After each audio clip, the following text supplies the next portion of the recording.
কোরআন পড়ে আমল করো জীবন গড়ার তরে, আধার কেটে উষার আলো আসবে নতুন করে। বিসমিল্লাহির রহমানির রহিম। রব্বি ইশরাহ লি সাদরি ওয়া ইয়াসসির লি আমরি ওয়াহলুল উকদাতাম মিন লিসানি ইয়াফকাহু কওলি। বিসমিল্লাহির রহমানির রহিম। ওয়াকুল জাআল হক ওয়া যাহাকাল বাতিল ইন্নাল বাতিলা কানা যাহুকা। সাদাকাল্লাহুল আলিয়্যুল আযীম ওয়া সাদাকা রাসূলুহুন নবিয়্যুল কারীম। আউযু বিল্লাহি মিনাশ শাইতানির রাজীম। বিসমিল্লাহির রহমানির রহিম। কুল লা আমলিকু লিনাফসি দাররান ওয়ালা নাফআ ইল্লা মা শা আল্লাহ। কি চমৎকার এক কথা আছে, বলো আমার নিজের ভালো মন্দের উপর আমার কোনো কর্তৃত্ব নাই আল্লাহর ইচ্ছা ছাড়া। আল্লাহ বলছে আমার নিজের ভালো মন্দের প্রতি আমার কোনো কর্তৃত্ব নাই। আমার নিজের ভালো করব, এই কাজটা করলে আমার ভালো হবে, এই কাজটা করলে আমার মন্দ হবে, আমি এটা করব না, আমি এটা হতে দেব না, মন্দ হতে দেব না, খারাপ আমার অকল্যাণ হতে দেব না, আমার রোগ ব্যাধি হতে দেব না, এই ব্যাপারে আমার কোনো কর্তৃত্ব নাই আল্লাহর অতাৎক্ষণিক ইচ্ছা ছাড়া। তার মানে এই যে অতাৎক্ষণিকটা আমরা ব্র্যাকেটে দিয়েছি, পৃথিবীর কোনো তাফসিরে নাই, আছে আল্লাহর ইচ্ছা ছাড়া। কথাটা কি এরকম হয়ে গেছে যে আল্লাহর তাৎক্ষণিক ইচ্ছা ছাড়া আমরা ভালো থাকি বা মন্দ হই, আমার রোগ হয়, বিপদ আসে, সব আল্লাহর তাৎক্ষণিক ইচ্ছা। এই জন্যই যে গান রচনা হয়েছে, যেমনি নাচাও তেমনি নাচি, পুতুলের কি দোষ, সব তো তোমার ইচ্ছা হয়। পৃথিবীর সকল ধর্মের মানুষের বলে গাছের পাতাটাও সৃষ্টিকর্তার ইচ্ছা ছাড়া পড়ে না, কিন্তু রাসূল সাহেব নিজেই বলছে আমি আল্লাহর রাসূল, আমারও কোনো কর্তৃত্ব নেই যে আমার কোন ভালো করা খারাপ করা। তাহলে ওখানে সেই কথা আমরা যেটা বুঝতে পেরেছি, আমারও তাই হয়, আমি নবী, আমি রাসূল, আমারও ভালো মন্দ যেটা হয় আল্লাহ যে প্রোগ্রাম ফিক্স করে রেখে দিয়েছেন, ভালো হওয়ার জন্য যে প্রোগ্রাম, মন্দ হওয়ার জন্য যে প্রোগ্রাম, সেই প্রোগ্রাম অনুযায়ী আমি কাজ করি বলেই হয়। আমি যে তোমাদেরকে দাওয়াত দেই, তোমরা দাওয়াত গ্রহণ করো, সেটাও ওই দাওয়াতের একটা প্রোগ্রাম আছে। দাওয়াত মানুষ যাতে গ্রহণ করে সেটারও একটা প্রোগ্রাম আছে, সেই প্রোগ্রাম অনুযায়ী করতে হবে। এই কথার সম্পূরক কথা আছে, নবী সাল্লাল্লাহু আলাইহি ওয়াসাল্লাম মুখ দিয়ে বলা হচ্ছে কুল লা আমলিকু লাকুম দাররান ওয়ালা রাশাদা। তুমি বলে দাও আমি তোমাদের কোনো ভালো মন্দ কিছুই করতে পারি না, আমার কোনো স্বাধীন ক্ষমতা নাই, স্বাধীন ক্ষমতা নাই। লা আমলিকু লাকুম দাররান মন্দ, আর রাশাদা মানে ভালো কল্যাণ। তাহলে আমাদের কারোই কিন্তু স্বাধীন ক্ষমতা নাই। আমরা যা করি, যা কিছু হয়, তা সবই আল্লাহর প্রোগ্রাম অনুযায়ী করতে পারি বলেই হয়। সেই জন্য আল্লাহর প্রোগ্রামটা আমাদের আগে জানতে হবে। ভালো মন্দ হওয়ার জন্য আল্লাহর প্রোগ্রামটা কি সেটা আমাদেরকে জানতে হবে। চিকিৎসা একটা ভুল চিকিৎসা করলে আল্লাহ যদি চায় ভালো করে দিবে, কখনোই হবে না। আপনি চিকিৎসার যে পদ্ধতি আছে সে অনুযায়ী যদি চিকিৎসা দিতে পারেন, মৌলিক কোনো ভুল যদি না করেন, ভালো হয়ে যাবে, তা নাহলে ভালো হবে না। আমাদের দেখা যাচ্ছে অনেক রোগী আমরা ভালো করতে পারি না, কারণ কি?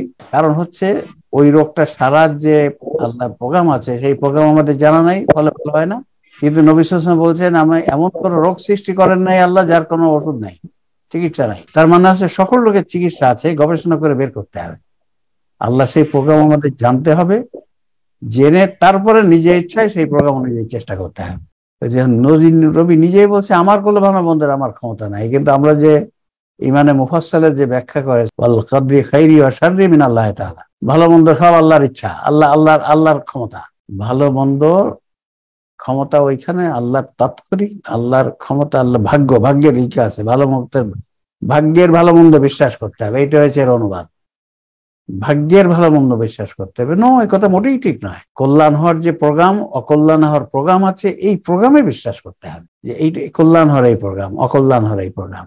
আল কোরআনের মাধ্যমে অনেকগুলো প্রোগ্রাম আল্লাহ জানিয়ে দিয়েছেন, আর বাকি প্রোগ্রামকে বলছে তোমরা গবেষণা করে বের করে নাও। চিকিৎসার সব প্রোগ্রাম কোরআনে এরকম ডিটেল আউট করা নাই, সেটা আল্লাহ গবেষণা করে বের করে দিতে বলছে। আল্লাহর ইচ্ছা ছাড়া, এই কথাটা তো অসংখ্য জায়গায় আল্লাহর ইচ্ছা মাশিয়াতুল্লাহ আছে, এর সঠিক ব্যাখ্যা না জানার কারণে তাফসিরে মারাত্মক অসুবিধা হয়েছে, মারাত্মক অসংখ্য জায়গায়। এরপরে হচ্ছে লিকুল্লি উম্মাতিন আজাল, প্রত্যেক জাতির জন্য একটি নির্দিষ্ট সময় আছে, প্রত্যেক জাতির জন্য একটা নির্দিষ্ট সময় আছে। মানে প্রত্যেক জাতি কতদিন উন্নতি করবে, কখন যে অবনতি হবে, এর একটা নির্দিষ্ট সময় আছে, সেটা ওই প্রোগ্রাম ভিত্তিক সবকিছু। আল্লাহ ঠিক করে দেননি যে একটা জাতি 500 বছর পরে যে ধ্বংস হয়ে যাবে না, এরকম না, এরকম না। আল্লাহ ঠিক করে রেখেছেন একটা জাতি যদি এই প্রোগ্রাম অনুযায়ী চলে তাহলে সে আস্তে আস্তে আস্তে আস্তে উন্নতির শিখরে উঠবে, আর যদি সে এই প্রোগ্রাম অনুযায়ী চলে তা আস্তে আস্তে আস্তে আস্তে সে ধ্বংস হবে, এরকম বিষয়। মুসলিম জাতি দেখেন শূন্যের থেকে পৃথিবীর শ্রেষ্ঠ জাতি হয়েছিল। রাসূল সাল্লাল্লাহু আলাইহি ওয়াসাল্লাম সঠিক প্রোগ্রাম অনুযায়ী কাজ করেছিলেন জাতিকে উন্নত করার, ঠিক পৃথিবীতে শ্রেষ্ঠ জাতি হয়েছিল। আবার যখন রাসূল সাল্লাল্লাহু আলাইহি ওয়াসাল্লাম ইন্তেকালের পরে ইবলিসের ধোঁকাবাজির কারণে জ্ঞানের মধ্যে ভুল ঢুকলো, জ্ঞান অর্জনের নীতিমালায় ভুল ঢুকলো, কোরআনের জ্ঞান অর্জনের নীতিমালায়, জ্ঞান অর্জনে কোরআন ব্যাখ্যার নীতিমালা, হাদিস ব্যাখ্যার নীতিমালা, এই সবে ভুল, সবই ভুল। কাজেই অবশ্যই ধ্বংস হবে। এমনকি হলো কি যে আমাদের শিক্ষা ব্যবস্থা হলো বিজ্ঞান পড়লে গুনাহ, এটাও তো আমরা চালু করেছি, তো ধ্বংস হবে না কেন? ধ্বংস তো হবেই। অথচ কোরআনের 6 ভাগের 1 ভাগ হচ্ছে বিজ্ঞান। বিজ্ঞান না জানলে অনেক আয়াত একেবারে বোঝাই যাবে না, আকলকে বলতে হবে বক্কে থাকে। সিনা সাকের যে হাদিসগুলো আছে সেই হাদিসগুলো সম্পূর্ণ এটা মোটেই সঠিক হাদিস নয়। আপনারা পড়ে থাকবেন সিনা সাক, রব্বি ইশরাহ লি সাদরি, রাসূল সাল্লাল্লাহু আলাইহি ওয়াসাল্লাম সিনা সাক করেছে 3 বার। আমি সেদিন একজন বড় আলেম দেখলাম আমেরিকাতে, উনি ওয়াজ করছেন, তিনি বললেন রাসূল সাল্লাল্লাহু আলাইহি ওয়াসাল্লাম 4 বার 3 বারের কথা বললেন সিনা সাক হয়েছে, একেবারে বুকের এইখান থেকে এই পর্যন্ত কেটে ফেলা হয়েছিল, হার্ট সার্জারি করেছিল, ঠিক এই কথা বললেন। তো এই যে মুশকিল, সিনা সাক করে জ্ঞান দেওয়া হয়েছিল, এই কথা যদি এখন বলা হয় তাহলে তো ইয়ং জেনারেশন ইসলামে থাকবে না যে এই নির্বোধের জিনিসের মধ্যে আমরা নাই। হার্ট সার্জারি করে বক্ষ ওপেন করে জ্ঞান দেওয়া হয়েছে। ওই হাদিসগুলোর বক্তব্য কি রাসূলকে শোয়াই ফেললেন, জিবরাইল আলাইহিস সালাম আসলেন ছাদ ভেঙে, এসে ঘরে ঢুকে ওনাকে শোয়ালেন, তারপরে একেবারে বুকটা এখান থেকে একেবারে ওই পাঁজরের হাড়, হাড় পর্যন্ত, পেলভিস নিচের হাড় পর্যন্ত কেটে ফেললেন, হাড়কে বের করলেন, হাড় কেটে ওখানে নাকি কিছু ময়লা ছিল সেগুলো বের করলেন, তারপরে সোনার পাত্রে ঈমান নিয়ে আসলেন, জ্ঞান এবং ঈমান এনে ওখানে ঢেলে দিলেন, তারপরে সেলাইটা বন্ধ করলেন। এরপরে আবার একজন জিজ্ঞেস করছে তুমি কি সেলাইয়ের দাগ দেখেছো? বলছে হ্যাঁ আমি সেলাইয়ের দাগ দেখেছি। এইগুলো যদি হাদিস হয় তাহলে তো মুশকিল। এটা কিন্তু সহিহ হাদিস, বুখারীতে লেখা আছে। এখন এইটা সহিহ হাদিস হলো কেমনে? আমরা যখন দেখলাম সহিহ হাদিসের সংজ্ঞা হচ্ছে সনদ সহিহ, হতেই পারে মতন ঠিক না, এই জন্য সনদ মতন সহিহ হাদিস হতে হবে। এবং সেই হাদিস এখন অধিকাংশই জানে, অধিকাংশই এই হাদিস দিয়ে সিরা সাক করা হলো। তো এগুলো হয়েছে আমাদের ধ্বংসের কারণ, আমাদের ধ্বংসের কারণ। তাহলে বুখারী মুসলিম যে দুটো প্রসিদ্ধ হাদিস গ্রন্থ, সে প্রসিদ্ধ হাদিস গ্রন্থে এইসব হাদিস তো আছে, অথচ আমাদের সমাজে এটা চালু আছে, বুখারী মুসলিম নিয়ে কোনো কথা বলা যাবে না। ওনারা মানুষ ছিলেন, ওনারা অনেক উঁচু স্তরের মানুষ ছিলেন, সেটা অবশ্যই, কথা বলা যাবে না কেন? কাজে আমরা বুখারী মুসলিমকে অবশ্যই গ্রহণ করব, মানবো, কিন্তু তার সব হাদিসকে আমরা নিব না। আমরা কোরআনের সাথে মেলাবো, যেগুলো কোরআনের সাথে মেলে না আমরা নিব না, যেগুলো আকলে সালিমের বিপরীত সেগুলো আমরা নিব না। আকলে সালিম কিন্তু যে কোনো আকল না, আকলে সালিম যে আকল কোরআনের মাধ্যমে যাচাই করে সঠিক তথ্য নিয়েছে, সে আকলের বিপরীত। লিকুল্লি এই যে কথাটা হলো, লিকুল্লি উম্মাতিন আজাল, প্রত্যেক জাতির জন্য একটা সময় আছে, তাদের অধপতন, তাদের উন্নতির একটা সময় আছে, সেগুলো আল্লাহর প্রোগ্রাম অনুযায়ী নির্ধারিত।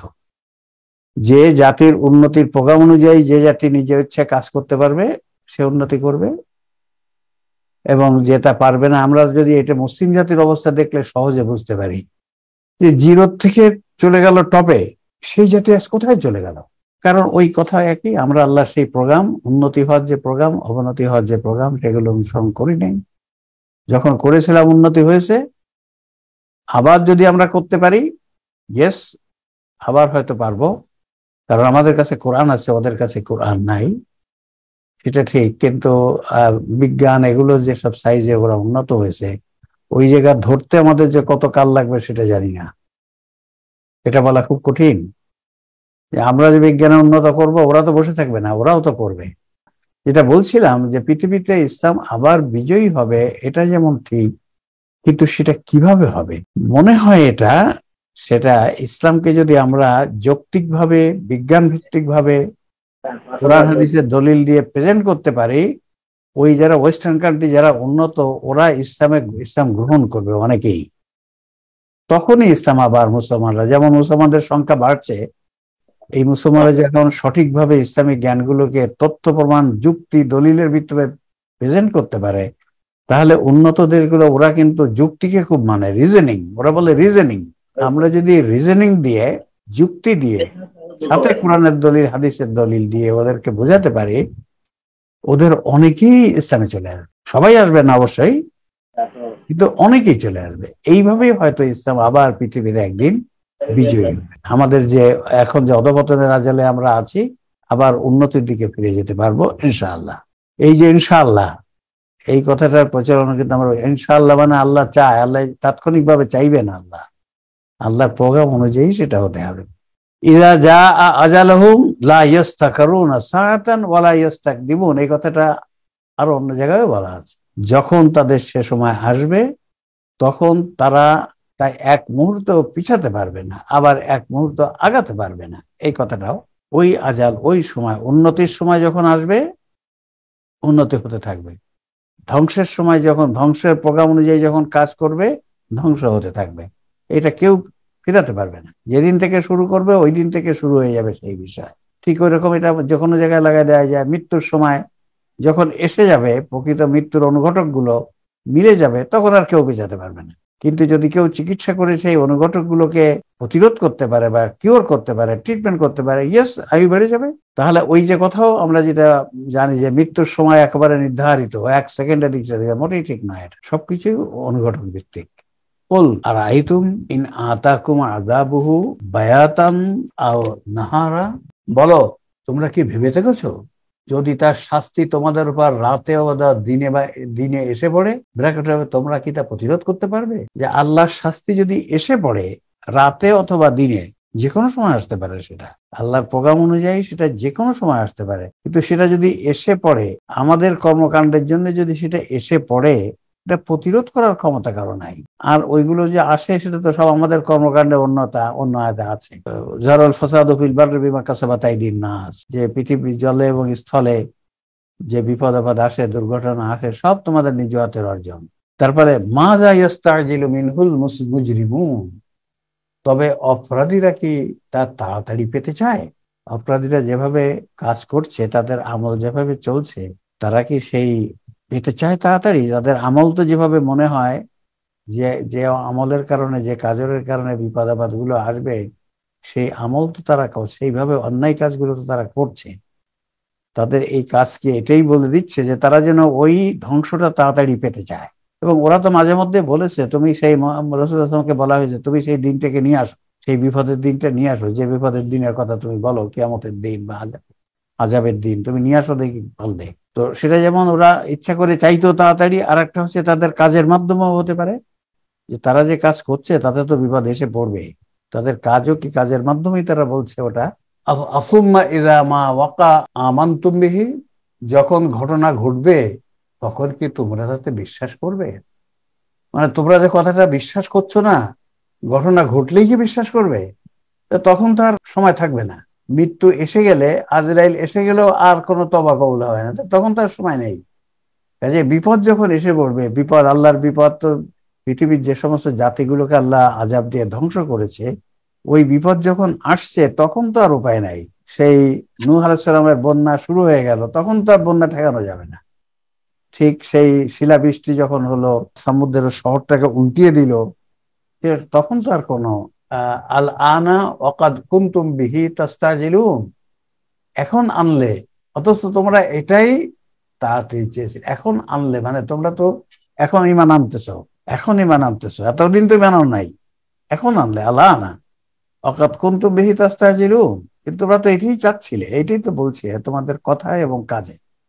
মাঝে মধ্যে নিজেরাই বলেছে নিয়ে আসো, আবার কাজও প্রমাণ করেছে অন্যায় যত আল্লাহ যে কাজগুলো নিষেধ করেছে, তোমরা সেই নিষিদ্ধ কাজগুলো বেশি বেশি করেছো, যাতে এগুলো তোমাদের পারে আসে। আর বিপদ এসে গেলে, আযাব এসে গেলে, গজব এসে গেলে, তখন আর কোনো রেহাই নেই। সুম্মা কিলা লিল্লাযীনা যালামু যুকুল আযাবাল খুলদ, পরে জালিমদের বলা হবে স্থায়ী শাস্তি আস্বাদন করো। দেখেন এই যে খুলদ, এই যে খালিদিনা ফিহা, জাহান্নামে চিরকাল থাকবে, জান্নাতে চিরকাল থাকবে, এখানে খুলদ, এই খুল কথাটা একই মূল মূল শব্দ মাসদার একই, একই রুট শব্দ একই। তাহলে এই আযাব আল খুল মানে স্থায়ী শাস্তি, খুল স্থায়ী শাস্তি।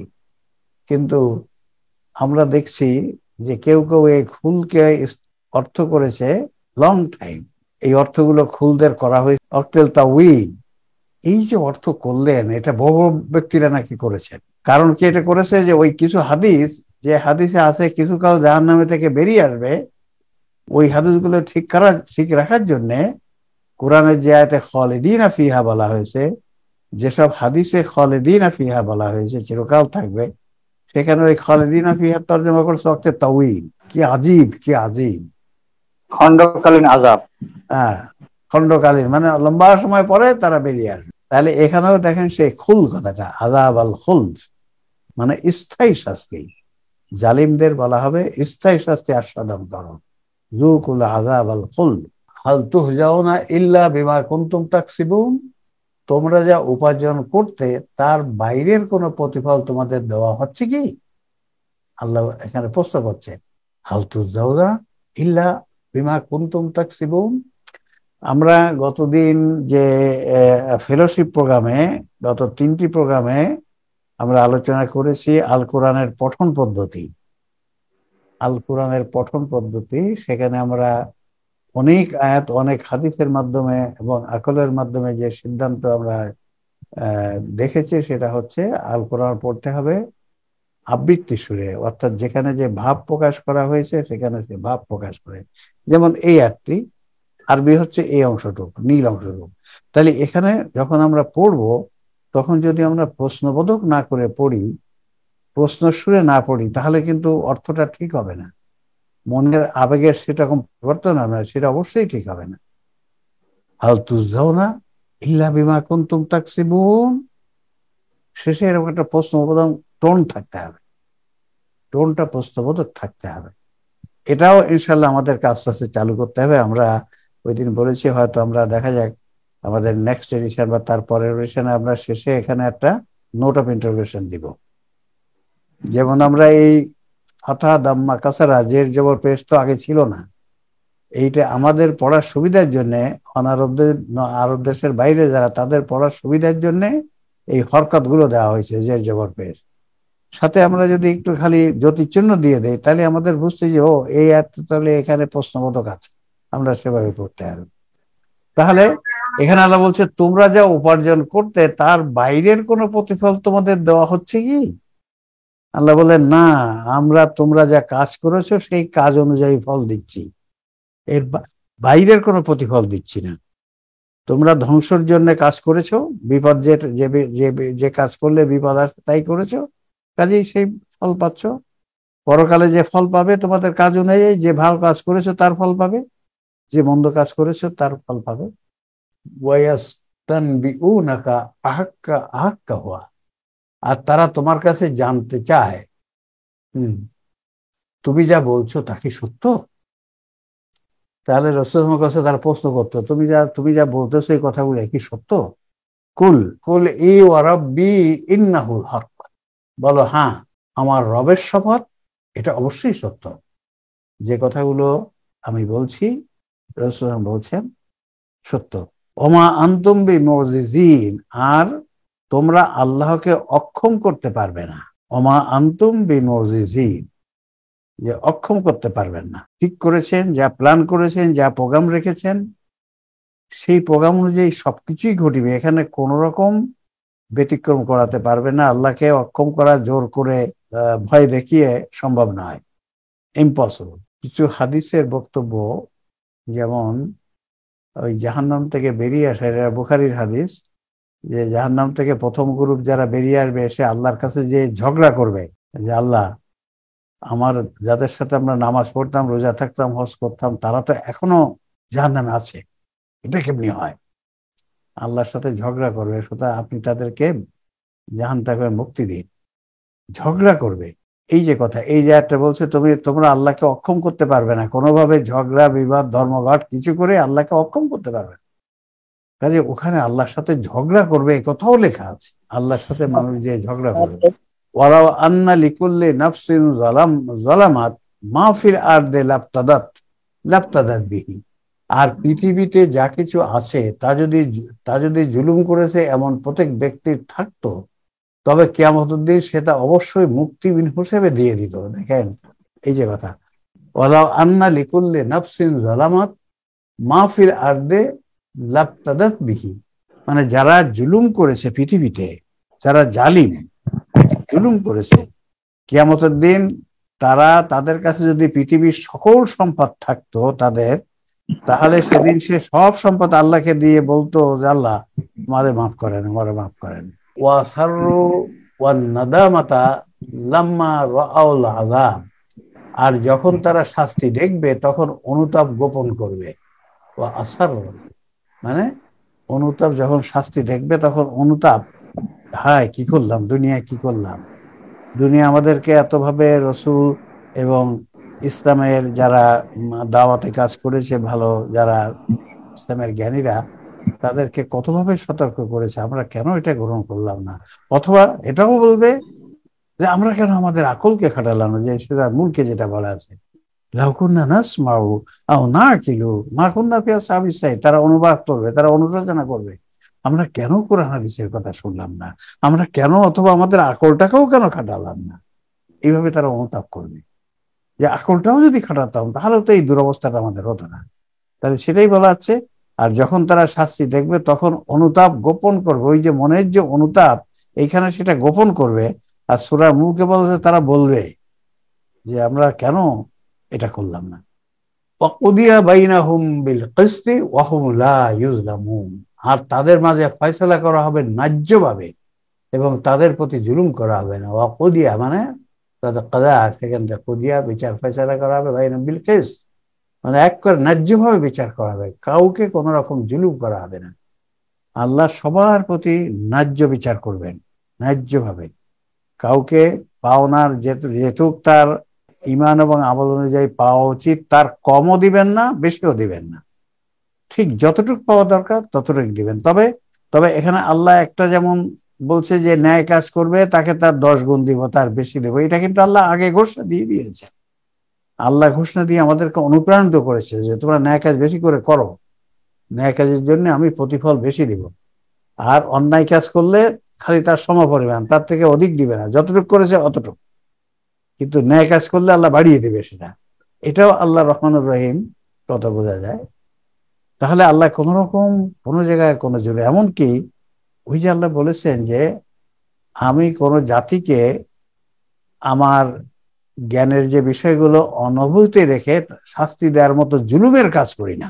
কত বড় ন্যায় বিচারক তিনি, যে একজন ব্যক্তি একটা জিনিস জানতে পারি নাই কোনোভাবে, তার জন্য তাকে শাস্তি দিবে না, তার জন্য সেটা ধরা হবে না। সে যদি কোনোভাবেই জানতে না পেরে থাকে সেই বিষয়টা, তাহলে তাকে এটা ধরা হবে না। আমি কোনো জাতিকে অনভিযোগ রেখে শাস্তি দেওয়ার মতো জুলুমের কাজ করি না। অর্থাৎ এক ব্যক্তি জানে না তাকে শাস্তি দেওয়া, এটা তো সঠিক নয়, এটা তো ন্যায় বিচার নয়। তাহলে এখানে আল্লাহ বলছে আমি ন্যায্যভাবে সবকিছু করব, কোনো জুলুম করব না। এবং আমি আকল দিয়ে দিয়েছি, অন্তত কোরআন হাদিস না জানলে, যদি কোনোভাবে না জানতে পারো, অমুসলিম ভাবে জন্মগ্রহণ করেছো, তুমি আকল খাটিয়ে চলেছো কিনা, যদি আকল খাটিয়ে চলে থাকো তাহলে ওকে, আর যদি বেআকলের কাজ করে থাকো তাহলে মুশকিল। আর আমাদের যারা কোরআন হাদিস আমরা আমাদের ঘরে আছে, সেটা আকল সব একসাথে থাকবে সেখানেও। আলা ইন্না লিল্লাহি মা ফিস সামাওয়াতি ওয়া মা ওয়াল আরদ, জেনে রেখো আকাশসমূহ পৃথিবীতে যা কিছু আছে তা আল্লাহরই। মানে সে কথা কমন কথা সব জায়গায় আছে, সবকিছুর মালিক আল্লাহ। আলা ইন্না ওয়াদাল্লাহি হক ওয়ালাকিন্না আকসারাহুম লা ইয়ালামুন, জেনে রেখো নিশ্চয় আল্লাহর প্রতিশ্রুতি সত্য, কিন্তু তাদের অধিকাংশই জানে না। মানে আল্লাহ যত প্রতিশ্রুতি করেছেন এগুলো সব সত্য, কোরআনে যা বলা আছে, যা বলা আছে, কিন্তু অধিকাংশ মানুষ এটা জানে না যে এইসব কথাগুলো আল্লাহ বলেছেন এটা সত্য, এটা অধিকাংশ মানুষ এটা জানে না। সেইটাই সব প্রতিশ্রুতি সত্য। আল্লাহ যে কথাগুলো কোরআনে বলে রেখেছেন, কি করলে কি হবে, কোনটা করলে কিরকম ফল হবে, কোনটা কিরকম শাস্তি হবে, যা কোরআনে বলা আছে ঠিক সেই অনুযায়ী হবে। কোরআনের যে নীতিমালা দেওয়া আছে ঠিক সেই অনুযায়ী হবে, সেখানে কোন রকম আল্লাহ এর ভিন্নতা করবেন না। কারণ শাস্তি বা পুরস্কার দিতে হলে, বিশেষ করে শাস্তি দিতে হলে নিয়ম হচ্ছে আপনাকে আইনটা আগে জানিয়ে দিতে হবে, প্রিফ্যাক্টো। পোস্ট ফ্যাক্টো আইন বানালে সে বিচার ন্যায় বিচার হয় না। ন্যায় বিচার তখনই হবে যখন আইন বানিয়ে আগে জানিয়ে দিতে হবে, তারপরে যদি মানুষ সেই আইন ভঙ্গ করে তখন সে শাস্তি দিলে ন্যায় বিচার হবে। সেই জন্য প্রিফ্যাক্টো পোস্ট ফ্যাক্টো একটা কথা আছে আইনে, এটা সারা বিশ্বেই আছে যে আইন আগে বানাতে হবে, পরে বানানো হবে না। আল্লাহ রাব্বুল আলামিন তাই আইন বানিয়ে কোরআনের মাধ্যমে, আল্লাহর কিতাবের মাধ্যমে মানব জাতিকে জানিয়ে দিয়েছে। প্রথম ব্যক্তিটাকে নবী বানিয়েছেন, কারণ তার মাধ্যমে বিধান জানিয়ে দেওয়া হয়েছে। বিধান না জানিয়ে বিচার করলে তো ন্যায় বিচার হবে না। কাজেই এই যে আল্লাহর ন্যায় বিচারের এই সমস্ত বিষয়গুলো কোরআন পড়লে এগুলো আসলেই মুগ্ধ হতে হয় যে চমৎকার এইসব বিষয়গুলো। হুয়া ইউহয়ী ওয়া ইউমীত ওয়া ইলাইহি তুরজাউন। তিনি জীবন দান করেন এবং মৃত্যু ঘটান। এই আয়াত, তিনি জীবন দান করেন এবং মৃত্যু ঘটান, এখান থেকে চালু হয়েছে যে মৃত্যু, জীবন, মৃত্যু সবকিছুই একবারে লেখা আছে, এক মুহূর্তে এদিক সেদিক হবে না। খালি এখানে অতাক্ষরিক কথাটা না লাগালে এখান থেকে ব্যাপক ভুল ধারণা হোল মুসলিম জাতির মধ্যে। তাহলে এখানে যদি হয় তিনি জীবন দান করেন এবং মৃত্যু ঘটান, তার মানে মৃত্যু কখন আল্লাহ ঘটাবেন সব আল্লাহ ঠিক করে রাখছে, কখন মৃত্যু হবে সব আল্লাহ ঠিক করে রেখেছে। এক সেকেন্ডে এদিক সেদিক হবে না, তা নয়, মোটেই নয়। অর্থাৎ এই আয়াতের ব্যাখ্যা হবে তার জানানো, তার নির্ণয় করার প্রোগ্রাম অনুযায়ী কেউ জীবন পায়, কারো মৃত্যু পায়। কেউ জীবন পায় মানে আয়ু পায়, কারো মৃত্যু হয়। আল্লাহ আয়ু বাড়ার প্রোগ্রাম আছে, সেই প্রোগ্রাম অনুযায়ী যে চলবে সে জীবন পাবে, আয়ু বেশি পাবে। আর যে চলবে না, মৃত্যুর যে প্রোগ্রাম আছে ওই প্রোগ্রামে চললে মৃত্যু ঘটবে। মৃত্যুর অনুঘটকের সব মিলিত হলেই মৃত্যু ঘটবে, কেউ বাঁচাতে পারবে না। হুয়া ইউহয়ী ওয়া ইউমীত, তিনি জীবন দান করেন। জীবন দান করেন মানে আয়ু দান করেন, হায়াত দান করেন এবং মৃত্যু ঘটান। এসব কিছু অতাৎক্ষণিক ইচ্ছায়, তাৎক্ষণিক ইচ্ছায় নয়। কিন্তু আমরা যেটা জানি, আল্লাহ কিন্তু নিজের ইচ্ছা আল্লাহ পরিবর্তন করতে পারেন, এই পাওয়ার আল্লাহর আছে। এটা আমাদেরকে সবাইকে বিশ্বাস রাখতে হবে। কিন্তু নিজের করা আইন নিজে বারবার ভঙ্গ করা কোনো বিচারকের কাজ নয়, কোনো ভালো শাসকের কাজ নয়। যে নিজের করা আইন নিজে ঘরে ঘরে ভাঙলাম, এটা কোনো শাসকের কাজ হয় না, ভালো শাসকের কাজ হয় না। কাজে আল্লাহ যে বিধান করে রেখেছেন তিনি ভাঙতে পারেন, সেটা খুব কদাচিৎ। পৃথিবীর ইতিহাসে আগুনকে এয়ার কন্ডিশন আল্লাহ বানাতে পারেন। আগুনের কাজ আল্লাহ প্রোগ্রাম করে দিয়েছে, আগুন জ্বালাবে, জ্বালিয়ে দিবে। কিন্তু আগুনকে এয়ার কন্ডিশন আল্লাহ বানাতে পারেন, সে ক্ষমতা আল্লাহর আছে। এই কথা আমাদেরকে বিশ্বাস রাখতে হবে। আল্লাহ পৃথিবীর ইতিহাসে একবারই আগুনকে এয়ার কন্ডিশন করেছে, এটা হচ্ছে ইব্রাহিম আলাইহিসসালামের সময়। এটা আমাদের মনে রাখতে হবে। ওয়া ইলাইহি তুরজাউন, এবং তার কাছে তোমাদের ফিরে যেতে হবে, কোনো সন্দেহ নাই। মৃত্যু ঘটবেই, মৃত্যু হবেই, ফিরে যেতে হবেই। এই কয়দিনের জীবনের জন্য আমরা কত কিছু না করছি, কিন্তু সেই অনন্তকালের জীবনের জন্য আমরা কি করছি সেটাও আমাদেরকে চিন্তা করতে হবে। আমরা ইয়া আইয়ুহান নাসু কাদ জাআতকুম মাউইযাতুম মির রাব্বিকুম, হে মানুষ, তোমাদের প্রতি তোমাদের রবের কাছ থেকে উপদেশ এসেছে। উপদেশ মানে এখানে এই আল্লাহর কিতাব, এটা এখানে উপদেশ আছে, আদেশ আছে, সব আছে। ওয়াশিফাউ লিমা ফি সুদূর, আর তোমাদের সদরে যা আছে তার নিরাময়কারী। শিফা মানে নিরাময়কারী। তাহলে এই আয়াতটায় থেকে আল্লাহ বললে আমাদের মনে যে রোগ আছে, সুদূর মানে সদর, সেই এর প্রচলিত অনুবাদ তোমাদের বক্ষে যা আছে তার নিরাময়কারী, তা নয়, মোটেই না।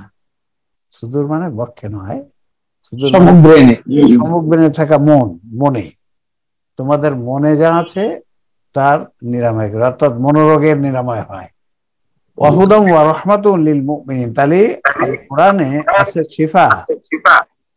এই শিফা মনে রাখতে হবে। এই শিফা মানে খালি যে মনোরোগ এটা আছে সেটা কিরকম, আবার এটাও বলতে হয় ব্যক্তি জীবনের রোগ, সমাজ জীবনের রোগ, এগুলোও শিফা।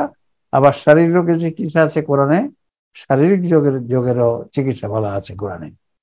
কিন্তু সেখানেও দেখেন শারীরিক রোগের যে চিকিৎসা কোরআনে আছে সেটা হচ্ছে, কোরআন হচ্ছে আল্লাহ যে চিকিৎসা দিবে সেটা হচ্ছে বেস্ট। সেই জন্য চিকিৎসা বিজ্ঞানের আমরা জানি যে prevention is better than cure. Prevention is better than cure.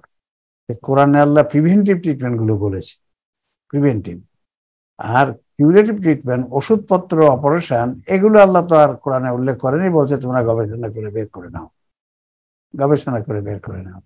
রাসূল বলেছেন সব রোগের ওষুধ আছে, সঠিক রোগ প্রয়োগ করতে পারলে রোগ আল্লাহর ইচ্ছা সেরে ওঠে। আল্লাহর প্রোগ্রামে আছে, সব রোগের ওষুধ আছে। যদি মানুষ গবেষণা করে সঠিক রোগ আবিষ্কার করে সঠিকভাবে চিকিৎসা দিতে পারে, সঠিক রোগ নির্ণয় করে সঠিক ওষুধ আবিষ্কার করে সেই ওষুধ দিতে পারে, তাহলে বোঝা গেল। এবং মুমিনদের জন্য হিদায়াত ও রহমত। কোরআনে আছে সকল রোগের নিরাময়, মনোরোগের চিকিৎসা আছে, অন্য শারীরিক রোগ, রোগ, সামাজিক রোগ, এসব রোগের চিকিৎসা আছে।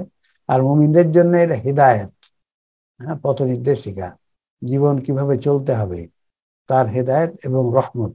এখানে আল্লাহর রহমত আছে, আল্লাহর কাছ থেকে রহমত পাবে এগুলো করলে। এখানে আমরা যেটা একটা ছবি, আমরা তো এখন যেটা করেছি পরবর্তী সংস্করণ থেকে ছবিগুলো সব আলাদা করেছি, তাফসিরের সাথে একসাথে রাখি নাই। আমাদের যে বাংলা তাফসির যেটা বেরিয়েছে ওখানে ছবিগুলো আলাদা একটা ছোট্ট একটা করা হয়েছে আলাদাভাবে। এইখানে এই যে মন থাকে এই সম্মুখ ব্রেনে, সম্মুখ ব্রেনটা থাকে একবার টপে এইখানে, আর এইটা হচ্ছে সদর বক্ষ, এইটা হচ্ছে হার্ট, এই হচ্ছে লাং, দুই পাশের ফুসফুস, এইটা হচ্ছে দুটো কিডনি, এইটা ক্ষুদ্রান্ত বৃহদান্ত, এইটা হচ্ছে পেশাবের থলি, এটা হচ্ছে কিডনির থেকে দুটো টিউব দিয়ে পেশাব আসে, পেশাবের থলিতে যাবে। এই আমরা বলি এটাকে ইউরেটার। ইউরেটার। কুল বিফাদলিল্লাহ ওয়া বিরহমাহ, বলো আল্লাহর অনুগ্রহ ও তার দয়ায় কোরআন এসেছে। এই যে কোরআন আমাদেরকে দিয়েছে এটা আল্লাহর অনুগ্রহ ও দয়া। কারণ আল্লাহ যদি কোরআন না দিতেন, জীবন চলার এই যে পথ নির্দেশিকা, এইটা যদি না দিয়ে আল্লাহ বলতেন তোমরা নিজেরা সব বের করে নাও, তাহলে আমাদের জন্য তো খুবই কঠিন হতো, অসম্ভব হতো বলতে গেলে, একেবারে নির্ভুল পথটা খুঁজে বের করা। সুতরাং এতে তোমাদের আনন্দিত হওয়া উচিত যে আল্লাহ যে তোমাদের এই কিতাব দিয়েছে, নির্ভুল কিতাব, যেখানে তোমাদের জীবন চলার সকল বিধিনিষেধ পথ নির্দেশিকা আছে। জীবনের কোনো মৌলিক বিষয় ওখানে বাদ রাখা হয়নি। আল্লাহ পরিষ্কার ঘোষণা দিয়েছেন জীবনের কোনো মৌলিক বিষয় আমি বাদ দেইনি। হুয়া খায়রুম বিমা ইয়াজমাউন, তারা যা জমা করে রাখে তার চেয়ে এটা উত্তম। আল্লাহ যে আমরা বলছি যে কোরআনে বলছে, কোরআন এসে, সুতরাং এতে তাদের আনন্দিত হওয়া উচিত। কোরআনে যা এসেছে তাদের আনন্দিত হওয়া উচিত। এবং কোরআন যে বলেছে, কোরআনে যে ইসলামের সকল মৌলিক বিষয় আছে, মৌলিক বিষয় একটিও বাদ দেয়নি আল কোরআন। সে কথাটা আমরা কোত্থেকে জানতে পারি? কোনো অমৌলিক বিষয় কোরআনে নাই, খালি ওই একটা আছে তাহাজ্জুদের সালাত, এটাও রাখা হয়েছে রসুলের জন্য, এটা ফরজ ছিল, অতিরিক্ত ফরজ ছিল, আমাদের জন্য নয়। তাহলে একটা আছে মা ফাররাতনা ফিল কিতাবি শাই, এটা একটা, কোনো মৌলিক বিষয় বাদ দেয়নি। আর কোনটা? তিবিয়ানা লিকুল্লি শাই, আমি কোরআনের সকল মৌলিক বিষয় বলেছি। আর কোনটা? অমৌলিক বিষয় বলি নাই, সেটাও আছে। এটা কোথায়? কোনো বিষয় বাদ রাখিনি, মানে কোনো মৌলিক বিষয় বাদ রাখিনি। আর এমন একটা আয়াত আছে যেখান থেকে জানা যায় যে কোরআনে কোনো অমৌলিক বিষয় আল্লাহ উল্লেখ করেননি। মায়াদার 101, 102, 101, 102। জি, এই আয়াতটা আপনারা সবাই মনে রাখেন। এই আয়াতটা আমাদের পরবর্তী এডিশনের ব্যাখ্যাটা আরো সুন্দর আসবে। যে আয়াতটি হচ্ছে ইয়া আইয়ুহাল্লাযীনা আমানু লা ইয়াসআলু আন আশিয়া ইন তুবদা লাকুম তাসুকুম। বলছে হে মুমিনগণ, যে বিষয় আমি কোরআনে প্রকাশ করি নাই তা জিজ্ঞাসা করো না, কারণ ওটা প্রকাশ করলে তোমরা কষ্ট পাবা। লা তাসআলু আন আশিয়া ইন তুবদা লাকুম তাসুকুম। তারপরে বলছেন ওয়াইন তাসআলু আনহা হিনা ইউনাজ্জিলুল কুরআনা তুবদা লাকুম, তোমরা যদি কোরআন নাজিলের সময় ওই সব অমৌলিক কথা জিজ্ঞাসা করো যে কথা আমি প্রকাশ করিনি কোরআনে, তাহলে কিন্তু আমি কোরআনে প্রকাশ করে দেব। আফাল্লাহু আনহা, আল্লাহ তোমাদের সেগুলোকে ক্ষমা করেছেন। আর এটা আপনারা খুব ভালো করে পড়বেন, আল্লাহ তোমাদের সেগুলো ক্ষমা করেছেন, অমুক বিষয় ক্ষমা করেছেন। আল্লাহ গফুরুন হালিম, আল্লাহ হচ্ছে অত্যন্ত দয়াশীল। তারপরে আল্লাহ আবার একটা উদাহরণ দিয়ে বলে দিয়েছে, একর পর সাথে সাথে একটা উদাহরণ দিয়েছে যে এটাতে কি বোঝানো হয়েছে, যাতে তোমরা ক্লিয়ারলি বুঝতে পারো। আমরা যাতে ক্লিয়ারলি বুঝতে পারি, সাথে সাথে একটা উদাহরণ দিয়েছে। قد سألها قوم من قبلكم ثم أصبحوا بها كافرين। পূর্ববর্তী এক জাতি এইরকম যে বিষয় আমি প্রকাশ করি নাই কিতাবে, ওই অমৌলিক বিষয়গুলো জিজ্ঞাসা করেছিল, বারবার জিজ্ঞাসা করেছে নবীর কাছে। পরে নবী সেগুলো প্রকাশ করেছে, তখন সেই কথা নিয়ে মতবিরোধ করে তারা কাফের হয়ে গেছে, সেই কথাগুলো অস্বীকারী হয়ে গেছে। তাহলে কোরআন যে পেয়ে আমাদের উচিত, কারণ আমরা আল্লাহ কোরআনে আমাদেরকে মৌলিক সকল বিষয় বলেছে, অমৌলিক বিষয় একটা বলেনও নাই, এবং সেটা জিজ্ঞাসা করতেও নিষেধ করেছে। আল্লাহ বলেছে আমরা ওটা আমাদের ক্ষমা করে দিয়েছি তোমাদের। এটাও আপনারা ভালো করে পড়বেন, তাহলে জীবনটা অনেক সহজ হয়ে যাবে, দেখবেন। রাইট, তাহলে ওইখানে আল্লাহ বলছে যে আমাদেরকে ফারিহুন, আনন্দিত হওয়া উচিত, কারণ আল্লাহ আমাদেরকে হেদায়েতের গ্রন্থ দিয়েছে, যেখানে সকল মৌলিক বিষয় বলা আছে, একটিও অমৌলিক বিষয় বলেনি তাহাজ্জুদ সালাত বাদে। যেটা আমরা বললাম, তাহাজ্জুদ বলার কারণ হচ্ছে ওটা রাসূলের জন্য ফরজ ছিল। এই একটি বিষয় কিন্তু আমাদের মনে রাখা দরকার, রাসূলুল্লাহ সাল্লাল্লাহু আলাইহি ওয়াসাল্লামের জন্য ওটা ফরজ কেন ছিল? কারণ রাসূল ছিলেন মানব সভ্যতাকে সঠিক পথে নিয়ে আসার জন্য দায়িত্বপ্রাপ্ত। কোরআনকে কথা কাজ মাধ্যমে মানব সভ্যতাকে সঠিক জায়গায় নিয়ে আসা। যে ব্যক্তি এই কাজটি মানব সভ্যতার জন্য করবে, সে ব্যক্তি নিশ্চয়ই তার গঠন, তার জ্ঞানের গঠন, তার চারিত্রিক গঠন, তার যে গঠন, সেটা নিশ্চয়ই আমাদের মতো হবে না, তাকে একটু ভিন্নভাবে গঠন করতে হবে। সেই জন্যে রাসূলুল্লাহ সাল্লাল্লাহু আলাইহি ওয়াসাল্লাম যে অনেক যে কাজ ছিল, সেগুলো আমাদের জন্য সেটা সব যে ওইভাবে করতে হবে নয়। এরকম তাহাজ্জুদ সালাতও ঠিক একই। আরো কিছু কাজ ছিল, যেমন রাসূলুল্লাহকে বিবাহের ব্যাপারে অনেক বিবাহ, উনি 11টা বিবাহ করা, বা একসাথে ওনার অনেকগুলো ওয়াইফ ছিল। আমাদের তো সমাজে সেটা পারমিশন নাই, এরকম বিষয় আছে। ওনার জন্য কিছু বিষয় ছিল স্পেশাল। কুল আরাআইতুম মা আনজালাল্লাহু লাকুম মিন রিজকিন ওয়াজআলতুম মিনহুম হারামান ওয়া হালালান। হে নবী বলো, তোমরা কি ভেবে দেখেছো আল্লাহ তোমাদের জন্য খাদ্য সামগ্রী অবতীর্ণ করেছেন, তার কিছু তোমরা হালাল ও কিছু হারাম করেছো। এই কথাটা, খাদ্য সামগ্রী যে হালাল হারাম, এই আয়াতটা আপনারা একটু দেখেন।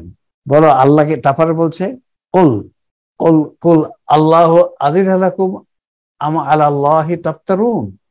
বলো আল্লাহ কি তোমাদের এটির অনুমতি দিয়েছেন, না তোমরা আল্লাহর প্রতি মিথ্যারোপ করছো? হে নবী বলো, তোমরা কি ভেবে দেখেছো আল্লাহ তোমাদের জন্য যে খাদ্য সামগ্রী অবতীর্ণ করেছেন? কুল আরাআইতুম মা আনজালাল্লাহু লাকুম মিন রিজকিন ফাজআলতুম মিনহুম হারামান ওয়া হালালান। তোমাদের জন্য যে খাদ্য সামগ্রী অবতীর্ণ করেছেন, তার কিছু তোমরা হালাল ও কিছু হারাম করেছো। বলো আল্লাহ কি তোমাদের এটির অনুমতি দিয়েছেন, না তোমরা আল্লাহর প্রতি মিথ্যারোপ করেছো? এই আয়াতটি থেকে কি বোঝা যায় যে ওই সময়ে আহলে কিতাবরা বা যারা ছিল, তারা অনেক কিছু খাদ্য, আল্লাহ যে খাবার আমাদের জন্য বানিয়েছেন, তার অনেক কিছু নিজেদের মতো করে তারা হালাল হারাম করে নিয়েছে। যেটা খাওয়া যাবে না, ওটা খাওয়া যাবে না, সেটা খাওয়া যাবে না। আল্লাহ এখানে বলছেন যে খাদ্য সামগ্রী হারাম আল্লাহ অবতীর্ণ করেছে, তার কিছু তোমরা হালাল করেছো, কিছু হারাম করেছো। এটা কি আল্লাহর অনুমতি নিয়ে করেছো? মানে এটা কি আল্লাহ তোমাদের করতে বলেছে, না তোমরা নিজেদের আল্লাহর পরে মিথ্যারোপ করেছো? মানে ওরা বলতো এটা আল্লাহ আমাদেরকে বলছে, আল্লাহ বলছে এটা হালাল এটা হারাম, আল্লাহ বলছে এটা হালাল এটা হারাম। বলছে না, তোমরা আল্লাহর প্রতি মিথ্যারোপ করছো, যে আল্লাহ এটা করে নেই, তারপরে আল্লাহর পরে এই মিথ্যা কথা বলছো।